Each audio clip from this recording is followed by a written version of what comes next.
2024's The Crow was released to less than stellar reviews and only 4.6 million at the box office. Now, a lot of people are jumping on top of this movie and looking at it as an opportunity to get some engagement on their YouTube channels, and many of the people trashing this movie weren't really fans of The Crow, but they're jumping at the opportunity to dog walk this movie and get some clicks and views. I don't blame them. This is a YouTube game, but for me, I take this very personally. The Crow is my favorite movie, and to see 30 years after its release, such a soulless, pointless, irrelevant film, I'm really heartbroken and upset. So I decided to not just do a movie review like everyone else. I wanted to do an analysis as to why this movie was a failure and how the next iteration of The Crow could be successful. We can't talk about The Crow without talking about the creator, James O'Barr. Much of The Crow is based off of James O'Barr and his experiences.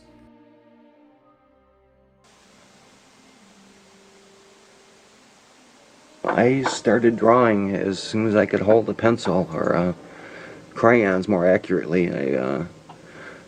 I really didn't care for the illustrations that were in my coloring book, so I would do my own on the backs of the pages, and just kind of carried on from there. I just never stopped. It's like every single line on that paper comes from me, and every single line on there is there for a purpose. None of it's none of it's just eye candy. Everything has a meaning on there, and because it's so draining and it takes so much out of me, something has to be worthwhile for me to invest that much emotion into it. So, all the projects that I've done, have been like a real personal statement for me. I was born in a trailer, and I actually got taken to the hospital like sometime in the next week, and my birth mother was so drunk and out of it that she couldn't remember exactly when I was born. It was between Christmas and New Year's, she said, so they made my birthday January 1st. I'm the New Year's hope. I spent my early formative years in an orphanage and foster care. I didn't get adopted till I was about 7, and so I spent a lot of time with a large group of kids, and with very few parental figures. And then when I did go out to be loaned out to some families on the weekends, it was never for very long, and a lot of times it just wasn't a very good situation. I mean, some of these people shouldn't have been allowed to have pets, let alone children. And I think there was a lot of monetary incentive for these people to do that type of thing, where they would get $100 to take a kid for the weekend.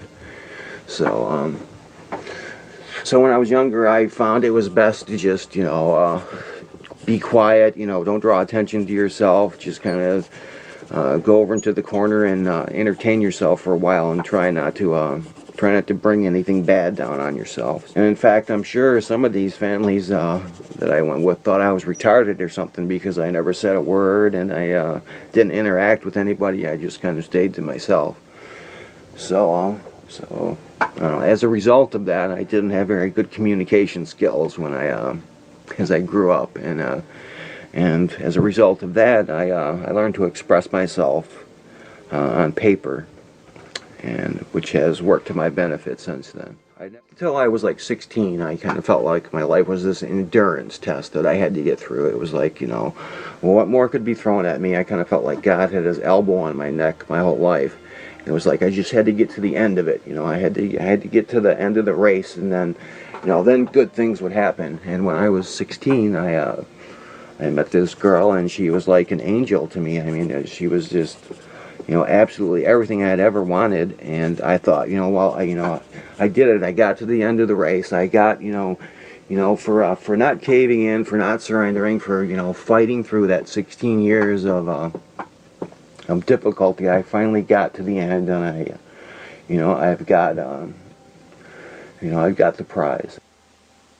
And she was like the exact opposite of me. I was, dark and brooding and sarcastic and really venomous and everything. And she was just like this bright white light who was always happy, and I never heard her say a foul word or a word against anyone.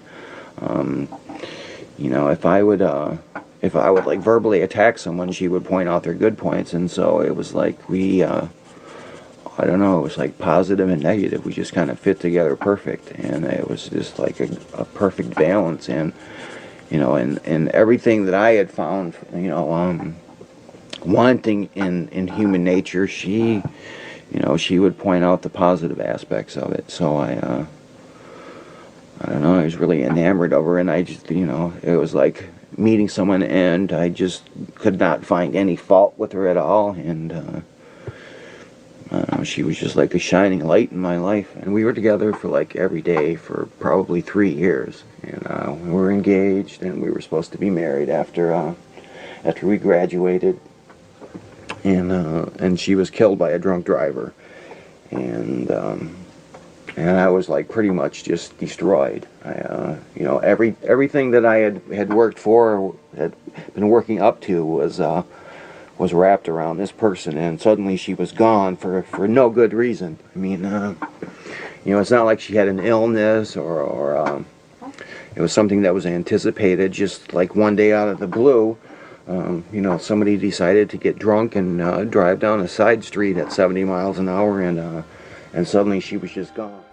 For James, The Crow wasn't just a project. It was a way that he filtered his depression. It was a tool, a mechanism. For him, it was also a survival tactic. He said it many times before that he was very depressed after the death of Beverly. And the Crow comic book was really art therapy for him. The comic book ultimately would become very popular in the underground scene, becoming so popular that in 1993, they started production on a movie starring Brandon Lee. Now, there were other people connected to this movie. Initially, actor River Phoenix was connected to the film. Phoenix would pass 7 months after Brandon Lee's accident on the set of The Crow.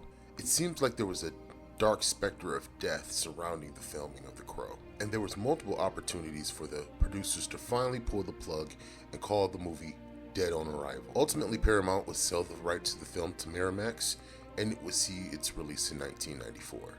There are many people who feel The Crow is overrated and only appeals to a very niche audience, and that's a matter of opinion. What isn't a matter of opinion is how awful this remake is. The original film isn't without its flaws, and for a film to have its lead actor die and have very few opportunities to do any significant rewriting or reshoots, the movie overall stands the test of time. In the case of this remake, which had been in development hell for the last 10 years, had multiple opportunities to correct issues with the script, bland performances, continuity issues, but instead decided to just stitch together a very poor excuse of a film. We can point fingers, but the reality of the situation is this movie appears to be a victim of production manipulation. This is when a movie's executive producers put their fingers inside of the script, changed elements, and the post-production interference is wicked obvious. The original Crow was a very simple revenge movie. An innocent couple were brutally murdered the day before their wedding by a group of thugs. 1 year later, one of the victims is revived by a magical bird, and he goes on a revenge spree. Pretty simple movie. In this new version, a lot of the lore from the previous Crow movies are thrown out, and in place of any type of cohesive script, we have gore.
In the 1994 version of The Crow, you had to use your imagination about the relationship between Eric and Shelley. There were lots of context clues provided. They followed the old Hollywood saying of show don't tell. So instead of giving a long exposition or doing what the 2024 version did by dedicating a quarter of the movie's runtime strictly to establishing a relationship between Eric and Shelley, the directors used a montage of moments, voiceovers, to show the relationship between Eric and Shelley.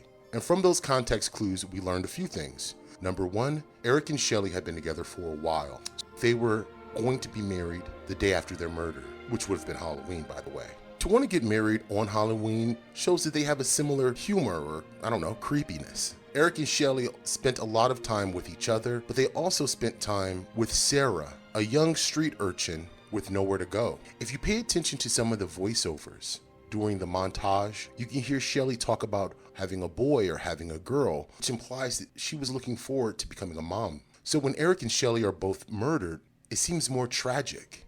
Two innocent people in the prime of their lives, looking forward to the future, murdered by a gang of thugs. Way on the opposite end of the spectrum as you have the 2024 version of Eric and Shelley, which I've named Pennywise and Doja Cat. So Pennywise and Doja Cat met each other inside of an intervention treatment facility for substance abuse. Doja Cat had a history of being involved with the criminal underbelly, and Eric just doesn't have a personality. The two of them escape the treatment facility together and proceed to have a bunch of sex and do a bunch of drugs. None of this is giving me the impression that they have a deep connection or they're just so much in love with each other, as much as they have an intense lust for each other and a desire to continue their drug usage. When Shelley and Eric are both killed, it's not that we feel like they deserve it, it's that we don't really care. They're not really innocent people. It was believable in 1994 when Brandon Lee's Eric Draven came back from the dead. His love for Shelley seemed intense, crossing the boundaries of life and death. Doja Cat and Pennywise just started dating very recently after escaping a insane asylum together. Not exactly the picture-perfect version of love.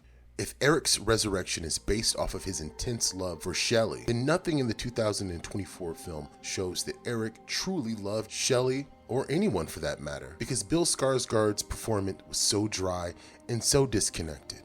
It's hard to believe that he would go get Shelley a pack of cigarettes from the gas station, let alone come back from the underworld for her. In 1994, the viewer was given the opportunity to fill in the blanks and make our own assumptions about Shelley and Eric's relationship. Between the montages and the long-lasting effect that Eric and Shelley's death had on the people they left behind, one could assume that they were a positive, healthy relationship. In 2024, we can see that Eric and Shelley are self-destructive, and at some point, they were going to lead to each other's downfall. It just happened a lot quicker. Perhaps if these characters weren't named Shelley and Eric, and they were just their own new characters in the Crow anthology, fans wouldn't be so upset about what happened. And you can say Eric and Shelley aren't real people, they're characters. But James and Beverly were real people, and much of The Crow is based off of their relationship, specifically those intimate moments that appear in flashbacks only. And just like James and Beverly's relationship is unfortunately connected to The Crow, so is Brandon and Eliza's relationship. Brandon and Eliza were engaged. Their wedding date was scheduled for April 17th at sunset in Mexico. Unfortunately, Brandon would die April 3rd, just 2 weeks before their wedding. Brandon James O'Barr developed a very close relationship in the production of The Crow.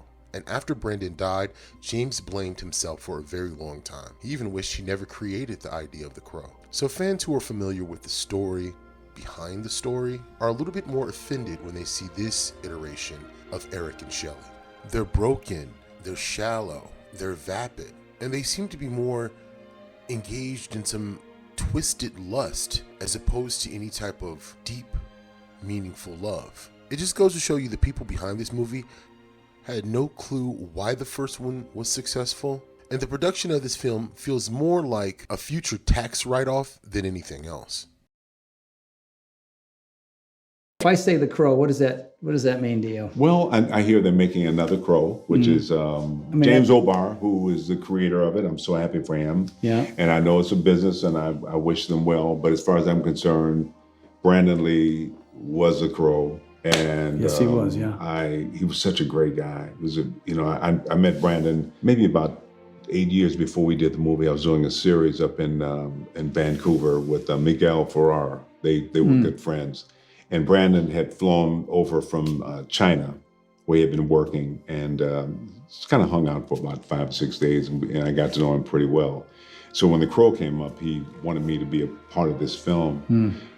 But Brandon was just one of those rare people, had a way of just including everyone, I mean, he was, some actors, and I do it myself sometimes, you work on the set, and then when they say cut, they go to the dressing room. But Brandon was there, just really? Just I love 100%. And probably one of the life lessons I learned about, I think it was the night before, I want to say the night before, it might have been 2 nights, but my wife's brother passed away unexpectedly in his sleep. But we had to fly from North Carolina to Minneapolis, and she was, upset, but we were having dinner with Brandon, and at dinner, he was very, very nice to her. And then he and I got into a conversation. I'm like, I've been doing this stuff for so long. And I'm like, I'm just, I've done everything I know to do, and I was just in one of those spaces, and he was saying, Ernie, hang in. He said, I'm not just starting this. I just signed a 3-picture deal. I'm getting married. We just bought a house. Life is good, and I'm sure it's going to happen for you. Just hang in there, and you'll be like me, And we flew to Minnesota the next day, and as I was walking in the house, I got a phone call that he was dead. And I just went, wow, that old saying about if you want to make God laugh, tell him your plans. If you don't know. It was hard to believe. I didn't want to go back and finish the movie. But I'm so glad we did, because I think he would have been very proud of the movie. His work is amazing, and I have no doubt he would have been a major star had he lived. But no doubt it's about not for us to, but I really love Brandon. I think I see the scene in the movie where I'm in my sort of shorts with the cap on, and I flash back to that night we shot that scene, and it was just he was a good guy, and it just breaks my heart that something like that could happen out of carelessness. Just people aren't doing their jobs. The reimagining of The Crow lacks pivotal elements of what made The Crow so amazing in the first place. One of the most important elements was the score and soundtrack. This new soundtrack offers very little to the equation, and the score, much like the script, is uninspired, dreary, and lackluster. This version of The Crow lacks any type of style, imagination. There was something effortlessly cool about the original version. So cool that every sequel has tried to mimic it, as opposed to creating a new path for itself. And they had a great opportunity to do something amazing. Bill Skarsgård is a very talented actor. Not exactly sure what happened this time, because he was definitely phoning this performance in. But I really suspect the script is the real issue. With these reimaginings, a lot of times the new director wants to move away from the previous sequels, and originality is important. But in the case of The Crow, some continuity and connective tissue to the previous films would have been helpful. Just think about it. If you're going to use Eric and Shelley's names all over again, you could talk about the idea of reincarnation. Maybe this isn't Eric Draven and Shelley Webster, but 30 years later, 2 new Eric and Shelleys emerge and have a similar tragic ending. The movie could address things like fate, reincarnation, and the idea of curses. The villain left much to the imagination as well. Actor Danny Huston plays Vincent. Apparently, not only is he a crime lord, but he sold his soul many years ago and routinely sends corrupted souls to Satan, where he gets immortality. In 1994's version of The Crow, the big bad Top Dollar and his sister/concubine were very familiar